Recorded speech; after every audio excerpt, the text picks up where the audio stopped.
안녕하세요. 코인 랩소디 오늘도 여러분들과 함께하겠습니다. 오늘 또 본부장님 나와 계십니다. 안녕하세요. 네, 안녕하십니까. 반갑습니다. 요즘에 많이 바쁘신가 봐요. 네. 바쁘네요. 그리웠습니다. 네네. 네. 일단은 오늘 본부장님 이야기 같이 들으면서 저랑 같이 얘기 좀 나눠보겠습니다. 일단 저희가 이제 암호화폐 시장 이야기부터 나눌 텐데요. 그 마켓캡은 1% 가량 상승을 했거든요. 그래서 그래도 시장에서 뭐 수급이 아예 떨어진 건 아니다. 그런 정도로만 해석해 보시면 좋을 것 같고요. 그리고 이제 이더리움이 다행히 2% 상승을 해줬습니다. 근데 그럼에도 불구하고 2,000달러 전 하회하고 있기 때문에 이제 그 부분에 따른 또 시장의 아쉬움들 좀 남고 있습니다. 그리고 그 솔라나 코인이 상승했는데 이게 좀 이슈가 있었습니다. 그래서 그게 어떤 이슈였는지 제가 잠시 뒤에 좀 언급을 해드릴 거고요.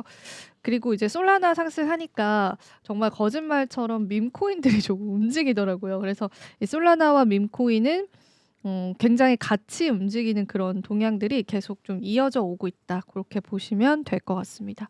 오늘 그 파이 코인이 그 시가총액 아래로 많이 내려온 상황이에요. 스텔라 코인이 그 위를 차지하고 있고 그리고 톤 코인도 그 위를 차지하고 있다고 보시면 될 것 같습니다. 그러면은 저랑 같이 이제 뉴스 하나하나 보실 텐데요. 오늘 뉴스도 보여드리도록 하겠습니다.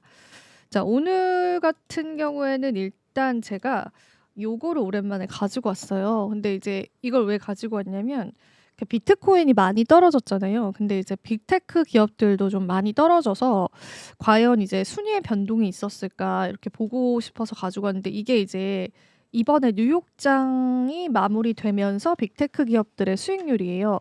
그러니까 애플, 마이크로소프트, 엔비디아, 그리고 아마존, 그리고 알파벳.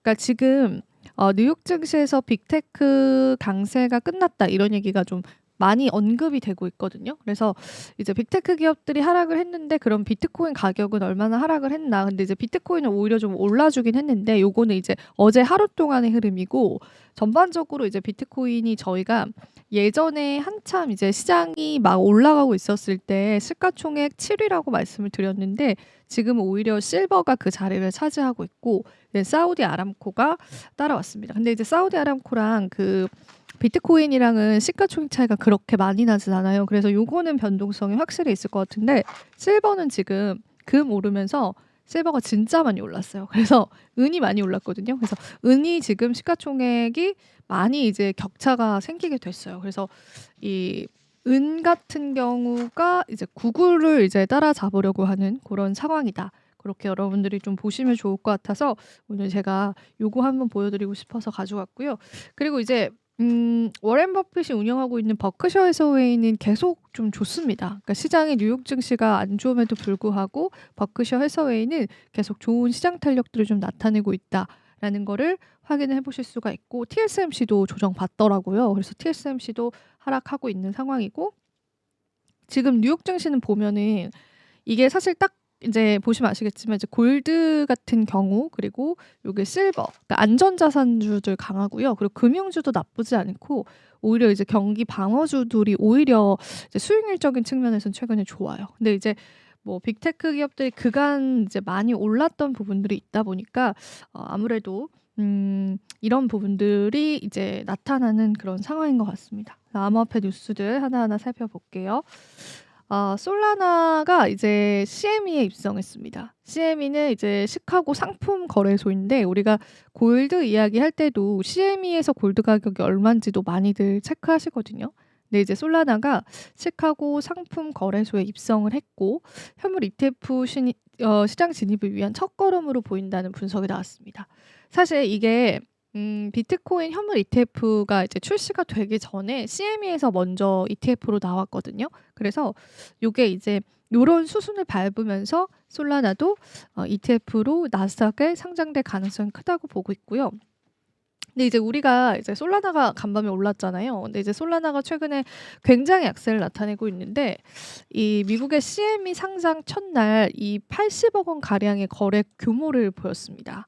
그리고 이제 CME가 이제 가상자산 선물을 이제 상장한 게 비트랑 이더 다음이 이제 솔라나예요.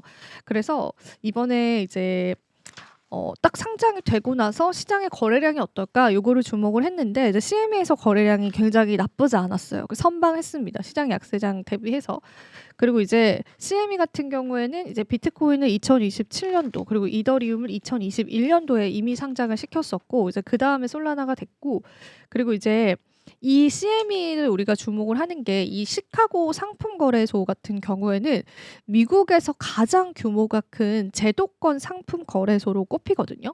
그래서 이 CME는 특히 CFTC 규제를 받는 글로벌 금융기관이다라는 점에서 솔라나 CME 입성은 알트코인 거래 대중화에 굉장히 중요한 기준점이 될 전망으로 보고 있습니다. 근데 이제 CME에서 이제 비트코인 됐고 그다음 이더리움 됐어요. 그리고 이제 비트와 이더가 지금 나스닥의 현물로 상장이 됐잖아요. 그래서 솔라나도 그 다음 수순을 밟지 않을까 그렇게 시장에서는 좀 예상을 하고 있습니다.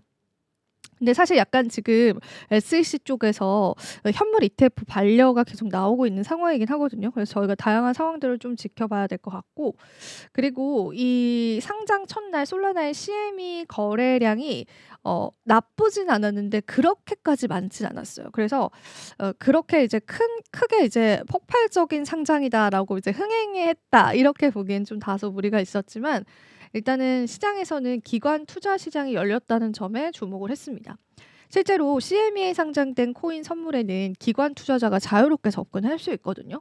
그래서 이제 기관 투자자들이 해외 코인 거래소나 뭐 덱스와 같은 거래소 등에 상장된 코인 파생 상품 투자가 쉽지 않기 때문에 이 CME를 통해서 선물 투자 자금을 급격히 늘어갈 수 있다라는 게 이제 확인이 되고 있습니다. 그러니까 기관 투자자들의 포트폴리오로 솔라나를 또 선택을 할 수 있는 그 방법이 굉장히 쉬워졌다라는 거예요. 그래서 이제 기관 쪽에 자금을 조금 예상을 하고 있고 그리고 이제 업계 분위기 자체는 이렇게 솔라나가 선물 상장을 한 거 자체에서 이제 알트코인 제도권 편입을 신호로 여기는 분위기고 이런 기조가 이어진다면 이제 현물 ETF에 관해서도 상장이 계속 이루어지지 않을까 그런 이야기들도 또 시장에 나오고 있다고 보시면 되겠습니다. 자 그리고 이제 다음 소식도 바로 볼 텐데요. 주기영 대표가 그 암호화폐 강세 사이클 종료 이야기를 했잖아요. 그래서 제가 지난 시간에도 온체인 지표랑 같이 언급을 해드렸는데 일부의 분석가들은 비트코인의 상승장이 끝나지 않았다라는 그런 입장을 밝혔다라고 해요. 그래서 이거는 코인텔레그래프에서 1시간 전에 올라온 그 기사를 제가 가지고 왔는데요. 비트코인이 겪고 있는 하락장은 이 정상적인 조정이다라고 이야기를 했고요. 벤 심슨 같은 경우에는 이번 사이클에서 비트코인은 25% 이상의 하락을 4차례나 겪었다고 이야기했습니다. 이전 사이클에서는 비슷한 하락이 12번이나 있었다. 그렇게 이야기를 했고 이제 시장의 과열이 식을 필요가 있었기 때문에 이런 또 조정은 당연한 수순이다라고 이야기를 했는데 그러니까 다른 분석가들이 왜 이제 조정을 예상을 했냐 그거를 한번 이야기를 나눠보자면 일단 이 사이클을 우리가 보잖아요. 근데 이제 이전 사이클에서 비슷한 하락이 12번 있었다고 이야기를 했습니다. 그래서 우리가 이제 강세 사이클을 이제 요렇게 주가 뭐 이런 코인이 상승한다고 했을 때 요 강세 사이클 안에서 급등락은 빈번하게 있었다라는 거죠. 그래서 지금의 하락과 조정을 우리가 이제 강세장이 끝났다라고 보기에는 무리가 있다. 그런 분석이 좀 나왔고요. 닉 포스트 디랄프 창업자도 비슷한 의견을 냈는데요. 현재 비트코인은 일반적인 조정 국면일 뿐이고 사이클의 정점은 오지 않았다. 그렇게 강조를 했고요. 역사적으로 비트코인 강세장에는 항상 이런 조정이 발생했고 이번에도 예외할 수 없다라는 설명을 이어갔습니다. 그리고 이제 이 다른 분석가는 거시경제 상황 자체가 좀 안 좋기 때문에 이게 이제 비트코인뿐만 아니라 모든 자산에 영향력을 미치고 있다. 그래서 요 조정을 우리가 강세장이 끝났다라고 보긴 어렵다. 그렇게 이야기를 했고 그러니까 이게 사실 지금 파장이 되게 많아요. 그러니까 주경 대표가 강세장 시즌 종료 이렇게 이야기를 하는 부분에 관해서 반발 의견도 굉장히 많고 오히려 글래스노드 측에서는 이게 강세장이다라고 볼 수는 없는데 장기 보유자들의 이제 매집 물량들이 좀 축적되고 있다. 요런 부분을 또 이야기를 하면서 이게 의견이 굉장히 반반합니다. 그래서 여러분들은 지금 강세장이 끝났다고 생각을 하시는지 그 부분도 저는 굉장히 궁금하거든요. 그래서 어떻게 보느냐에 따라서 그리고 내가 어떤 지표를 집중을 하느냐에 따라서 굉장히 다른 그런 의견들이 있다는 거 참고를 해 보시면 좋겠습니다. 자, 그리고 제가 이더리움 쪽 이야기를 할 건데 요거 이제 이더리움 온체인 지표로 가지고 왔는데 요거는 이제 잠시 뒤에 제가 자세히 좀 다뤄볼 거고요. 내용부터 볼게요. 이더리움이 과거 패턴과 매우 유사하면서 시장 구조상 올해 2분기에서 3분기까지 이 패턴이 반복될 것이라고 이야기를 했습니다.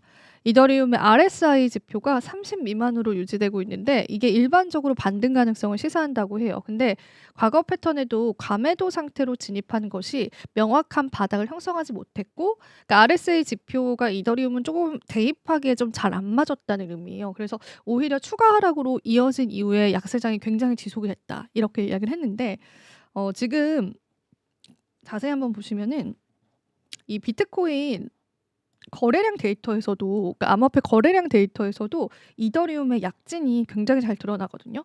비트코인 선물 거래량이 이 지난달 23일 최저치에서 32%나 회복이 됐는데 3월 18일에는 570억 달러 도달했는데 이더리움은 그 회복을 하지 못하고 있다고 해요. 그래서 이더리움 쪽은 이런 수급 지표를 봤었을 때 아직까지 너무 약세를 나타내고 있습니다. 그래서 우리가 그 부분을 같이 염두를 해주시면 될 것 같고, 그다음에 현재 이더리움의 가스 비용이 3월달 기준으로 요렇게 된다고 해요. 그래서 1년 전에 비해서 50배 감소를 했는데 지난해 말까지 이더리움 가격이 두 번째로 상승을 했음에도 불구하고 가스 소비량으로 측정한 메인넷의 활동이 완전히 회복되지 않았다라고 합니다. 그래서 2024년 동안 많은 활동이 솔라나와 레이어 2로 옮겨갔다고 이야기했습니다. 그러니까 이더리움을 이제 사용하는 사용자들의 수도 줄었다는 거예요. 그러니까 우리는 이제 투자 관점에서 이더리움 보잖아요. 근데 이제 이더리움 네트워크에서 다양한 프로젝트를 영위를 하는데 그 프로젝트 수도 감소를 한 거예요.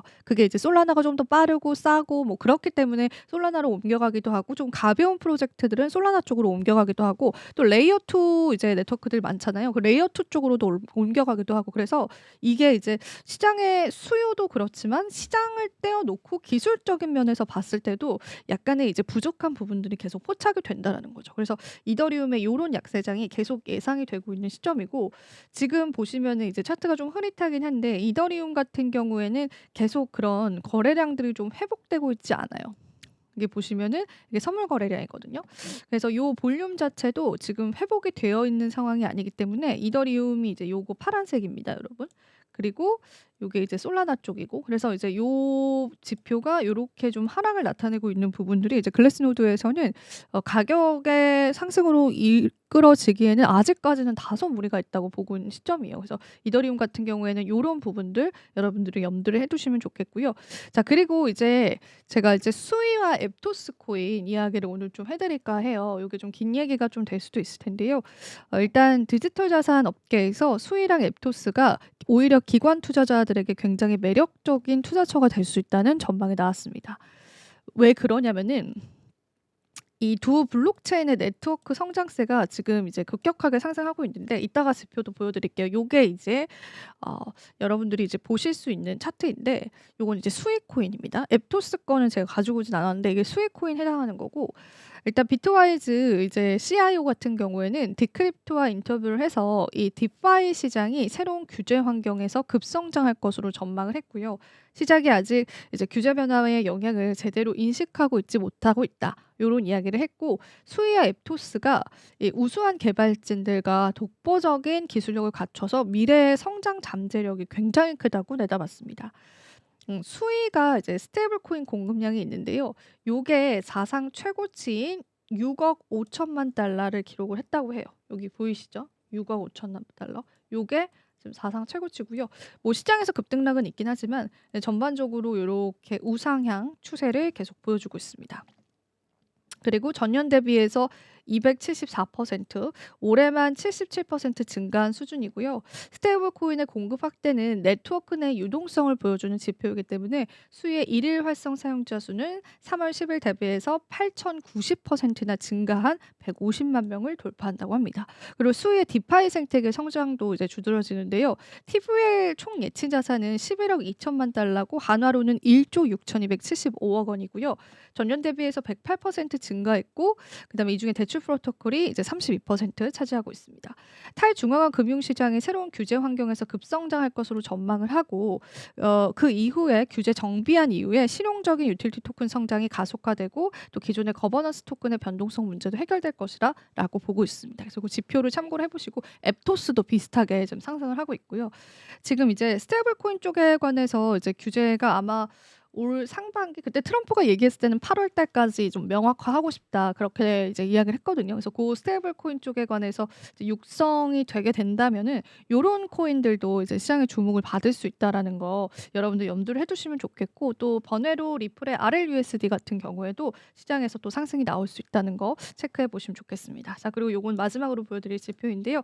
비트코인의 현물 ETF가 순 유출을 기록을 했고요.